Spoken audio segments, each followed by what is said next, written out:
এভাবে করে নদীর ধারে আসা এবং গোসল করা, এই সময়টাকে সত্যি খুব মিস করতেছি।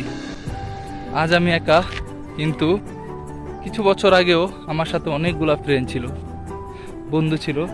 তাদের সাথে এই জায়গাগুলোতে কত পিকনিক করছি, বলতে দেশের গ্রামের বাসায় জলাপাতি বলে।